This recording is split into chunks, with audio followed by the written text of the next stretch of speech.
Eu quero que a senhora fale, porque... Vou comentar aqui da gestão tesoureira. E também que a senhora aborde, eu quero enfatizar bem esse fato, que a senhora aborde desde o princípio, quer dizer, a senhora chegou lá sem conhecimento nenhum, Sim. Participando, passou a ter conhecimento, quer dizer, e assim cada gestão.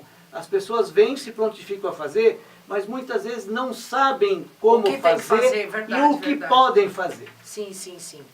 Então, foi assim, eu sempre gostei muito, então assim, o que acontecia? Tem uma coisa que eu acho até importante contar antes de falar dessa parte, nós estamos com tempo, né, doutor? Sim. Antes de falar dessa parte, mas quando eu fazia a faculdade, eu sempre fui uma apaixonada pelo direito. E aí eu percebi porque semana jurídica, eu estava em todas. O AB, eu estava em todas.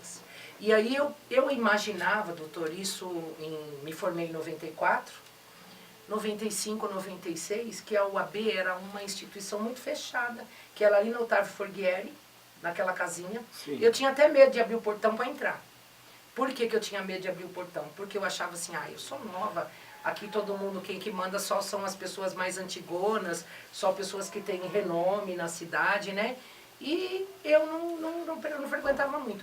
E aí eu comecei a participar, comecei a assistir algumas solenidades e me encantar. O que mais me encantava, doutor, e isso é importante porque eu digo assim... Nós temos uns 15 minutos. Tá, dá tempo. E o que mais me encantava justamente era a solenidade, esse ato solene. E eu achava muito bonito quando o presidente determinava, chamavam as pessoas, lia-se o currículo da pessoa, aquela solenidade que é peculiar de uma administração. Sim. E eu lá, uma simples recém-formada, sentava ali no fundo e ficava olhando, dizendo, nossa, quem dera um dia eu fazer parte de uma mesa dessa. Quem dera um dia eu chegar numa UAB e alguém dizer assim, doutora Selma chegou e lê meu currículo. Então, e eu comecei a frequentar a ordem. E aí foi na gestão que a doutora Joenice, era do doutor Fábio Trombete, né? Isso. E depois a doutora Joenice. Aí ela me convidou para... O Ayrton como vice. Né? E o Ayrton como vice. Ela me convidou para ser presidente. O Ayrton também. Sim, me convidou para ser presidente da Comissão da Mulher. Sim. E aí, ideias dos jovens advogados. E aí eu comecei a criar esse amor para poder fazer algumas coisas e participar. Depois eu comecei a dar aula e no ano de 2003... que acho que é a gestão 2003, 2006, doutor Ayrton Trevisan me chamou no escritório, eu não o conhecia pessoalmente, assim, não conhecia de amizade. Sim. Ele só disse para mim assim, estou lhe chamando, foi exatamente esse o convite que eu recebi dele, por quem eu tenho muito carinho e que depositou em mim uma confiança. E disse para mim, olha, eu não tenho muito o que dizer, mas é o seguinte, algumas pessoas referenciaram seu nome para mim, professora Selma. E eu queria saber o seguinte, você quer participar da diretoria da OAB? Que nós vamos concorrer, quer compor a chapa? Sonho realizado. E aí eu disse, nossa, aí eu já falei, nossa, mas Deus está sendo bom demais comigo, mas muito rápido, eu pedi outro dia ali e ele já atendeu. E aí eu pensei, na época nós tínhamos 2.600 inscritos, nessa época eu me recordo exatamente, 2.600 inscritos e eu pensei, bom, entre 2.600 e ele me chamou, não tenho nome, não carrego, nome. E a senhora, na diretoria, foi ser... Aí, ele me chamou e eu digo, mas é para fazer o quê? Ele disse assim, olha, primeiro eu preciso dizer se você aceita. Aí eu digo, aceito. Ele disse, então tá bom, então eu vou confiar em você, você confia em mim, porque eu não lhe conheço, nós não nos conhecemos, mas temos referências. Eu disse, perfeito, doutor. O que eu vou fazer? Ele disse, vamos ver o cargo. Aí me botou de tesoureira. E aí me botou de tesoureira e eu digo, mas o que eu vou fazer? Bom, vamos escrever a chapa, concorrer às eleições, ganhamos. Quando ganhamos, eu digo, e agora? Eu faço o quê? Aliás, a senhora teve em 3 gestões como tesoureira. 3 gestões como tesoureira. A primeira gestão, a gestão foi do Ayrton Trevisan e aí aí eu comecei a entender como funcionava. Nessa época... Havia uma dependência muito grande. Não, sempre houve, sempre houve. Existe, muito forte. Muito forte. Mas só que assim, o que nós havíamos? Nós vivíamos daquela época de dinheiro de Xerox. Nós vivíamos muito de dinheiro de Xerox, porque a Xerox era o que há.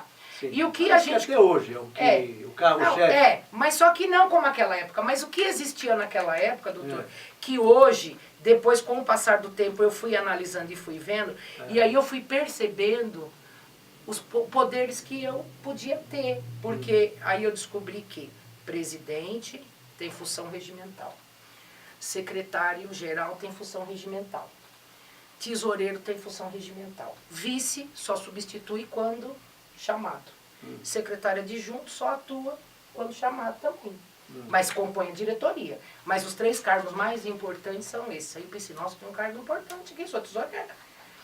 E aí o que que tinha? Quando eu ia fechar o caixa, aquilo não batia. Por quê? Muitos advogados ficavam em débitos, tiravam xerox fiado. E eu baixei uma portaria dizendo que não podia mais tirar xerox fiado. E aí eu arrumei um problemão. Porque o advogado chegava e o déficit era muito grande, tinha de valores, que a pessoa não tinha. Então, por quê? Porque fechava-se o caixa no papel, doutor, números, mandávamos para São Paulo, então dizia assim, eu tenho R$ 2.500 em caixa. Só que na realidade R$ 2.500 representados por 300 de dinheiro e 2.000 de fiado. Não podia vender fiado. Mas vendia. E aí, mas isso foi uma coisa que foi indo, foi diminuindo, nós conseguimos. No final da gestão do Ayrton, nós conseguimos acertar tudo isso. Além dessa arrecadação, dessa receita, como é que vocês faziam ter outras receitas? Havia outras receitas, assim, extraordinárias, doações, alguma coisa? Não, olha, tudo que nós precisávamos comprar, São Paulo faz o seguinte, nós fazíamos uma previsão, que até então não tinha o plano orçamentário como é hoje, foi implantado pelo Marcos da Costa, que quando tesoureiro lá, na gestão do Durso, o que acontece? Nessa época nós não tínhamos esse plano orçamentário. Então o que nós fazíamos? Existia no regimento, no regulamento, mas eles não... Não. Eles mandavam quanto eles queriam. Então assim, quanto você precisa para você custear as despesas. Parece que é um dozeavos que eles têm que mandar de toda a arrecadação para as subseções. Já vou explicar, porque tem um valor aqui que eles têm que mandar. Aí o que acontece?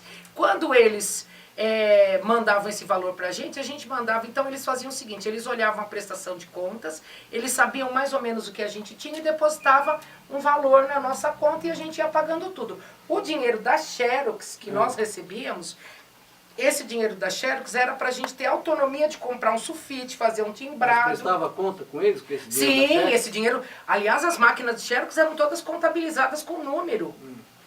Na época que eu fui tesoureira, eu inclusive, tipo assim, para verificar, porque eu não tinha que ver como que era feito o controle, até as Xerox inutilizadas eu contava quantas a pessoa devolvia. E os cursos, a pessoa que pagava os cursos, como é que funciona? Então, na época, o que acontece? Nós tínhamos cursos de forma gratuita, esporádicos, que eram os cursos, que eram feitos, e às vezes tinha alguns cursos pagos, que às vezes concedia aí algum percentual para a OAB. Essa arrecadação do curso dava um percentual para a OAB? Às vezes, porque dependia de quem que fizesse o curso, e aí passava um percentual. Alguma outra receita? Não tinha. Tanto é que para a gente conseguir comprar mimos, doações, algumas coisas... doações? Olha, na minha época não. Na época que eu fui tesoureira, não. E aí eu mais assinava os cheques, porque são as coisas limitadas. E aí o que aconteceu? E aí, como eu tentei acertar algumas coisas, o que acontece? Quando o Ayrton Trevisan saiu para uma outra gestão, para reeleição, eu não participei. E assim, eu não participei porque eu já estava percebendo que eu não seria a pessoa para correr, que a Maria do Carmo voltou para ser a tesoureira. E aí eu pensei, entre ele me conhecer há 2, 3 anos e a Maria do Carmo que ele conhece há 20, provavelmente ela vai vencer. E aí eu saí. Quando o Fábio de Souza saiu, ele foi lá como discurso para me resgatar e dizendo que ia fazer corrigir uma injustiça e me chamou para ser tesoureira dele. Você foi 2 vezes tesoureira dele? Do Fábio de Souza fui 2 vezes tesoureira. Muito bem. 2 vezes tesoureira e o pessoal reclamava um pouco porque, como eu sabia do regimento, aí instituiu o plano orçamentário, tudo que a OAB arrecadasse efetivamente tinha que entrar dentro do caixa da ordem e foi muitas vezes motivo de briga também. Então assim, quando eu comecei eu não conhecia, quando eu passei a conhecer o sistema, aí eu comecei a tentar... Eu queria fazer uma pergunta, se a senhora não quiser responder, fica à vontade. Sim. Mas com relação ao jornal da OAB na época do Fábio, ou revista Alto Tietê, e agora essa revista que é que o Alexandre de Sá divulgou aí, que é o... Como é que chama mesmo? Tá me fugindo. Anuário. O anuário. Anuário. Como é que funcionaria isso? Olha só, na nossa época do jornal, quando da gestão do Ayrton, ele instituiu o jornal. Ele instituiu o jornal.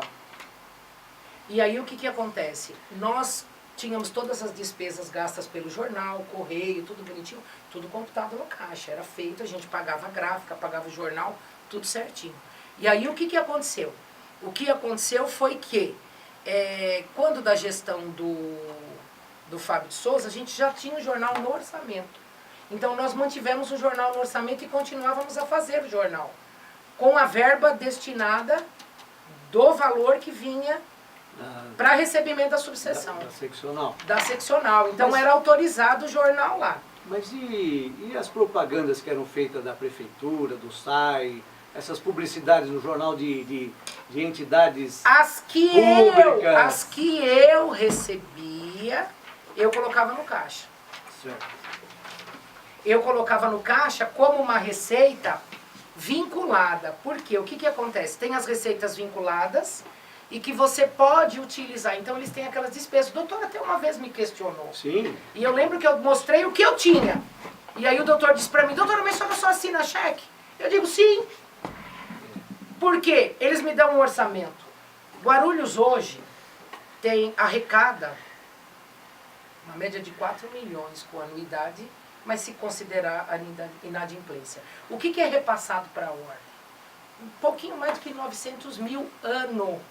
E aí o que que eles me dão? Um orçamento que eu fico engessado, amarrado, e eu só posso mudar a verba de lugar. Só isso que eu faço, doutor.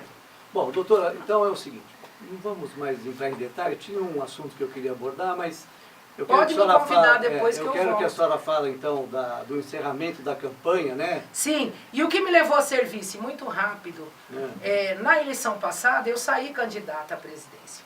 E aí o que que eu achei? Nós tínhamos 5 chapas. 5 chapas divide muito a votação. E eu conversando com o Edson Belo, e aí nós conversamos, alinhamos e percebi que ele tem os mesmos ideais e propostas muito parecidas com a minha. Somos assim, na realidade queremos trabalhar em prol de um coletivo, essa é a verdade. E aí a pessoa disse, mas por quê?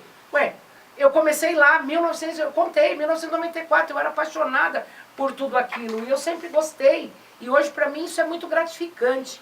E aí o que que acontece? E aí conversando com o Belo, eu disse, Belo, vamos nos unir, porque não é momento da UAB rachar mais, ter mais chapas, porque mais chapas só divide os votos. Então é interessante a gente juntar as nossas propostas e tentarmos fazer algo. As nossas propostas não são mirabolantes.